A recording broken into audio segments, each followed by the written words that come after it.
Harper Audio presents Cold-Hearted Rake by Lisa Kleypas, performed by Mary Jane Wells.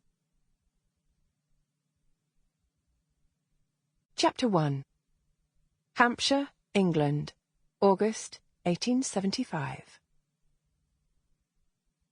"The devil knows why my life should be ruined," Devon Ravenel said grimly. "All because a cousin I never liked fell from a horse." "Theo didn't fall precisely," his younger brother Weston replied. "He was thrown." "Obviously, the horse found him as insufferable as I did." Devon paced around the receiving room in restless, abbreviated strides. "If Theo hadn't already broken his damn neck, I'd like to go and break it for him." West sent him a glance of exasperated amusement. "How can you complain when you've just inherited an earldom that confers an estate in Hampshire, lands in Norfolk, a house in London, all entailed?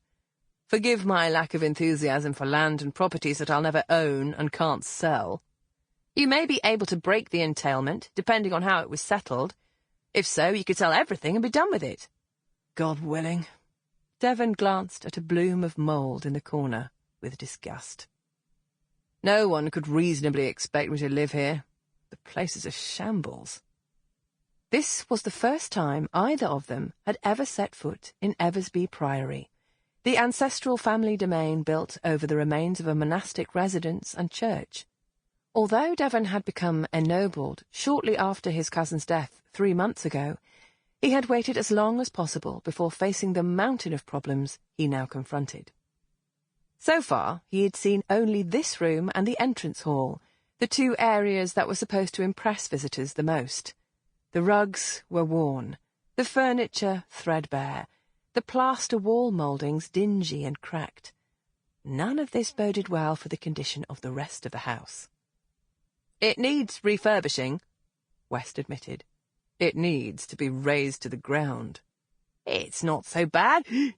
West broke off with a yelp as his foot began to sink into a depression in the rug. He hopped away and stared at the bowl-shaped indentation. "What the deuce?"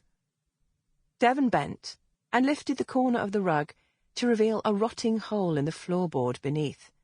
Shaking his head, he dropped the rug back into place and went to a window fitted with diamond-shaped panes. The lead frame that joined the window glass was corroded, the hinges and fittings rusted. "Why hasn't that been repaired?" West asked. "For want of money, obviously." "But how could that be?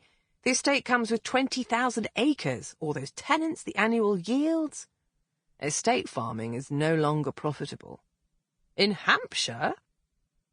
Devon sent him a dark glance before returning his attention to the view. "Anywhere." The Hampshire scenery was green and bucolic, neatly divided by bottle-green hedgerows in bloom.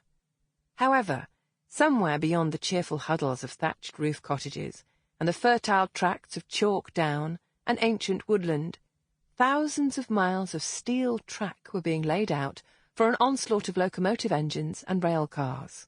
All across England, new factories and mill towns had begun to appear faster than hazel catkins in the spring. It had been Devon's bad luck to inherit a title just as a tide of industry was sweeping away aristocratic traditions and entitled modes of living. "How do you know?" his brother asked. "Everyone knows, West. Grain prices have collapsed. When did you last read an issue of The Times? Have you paid no attention to the discussions at the club or the taverns?" "Not when the subject was farming," came West's dour reply.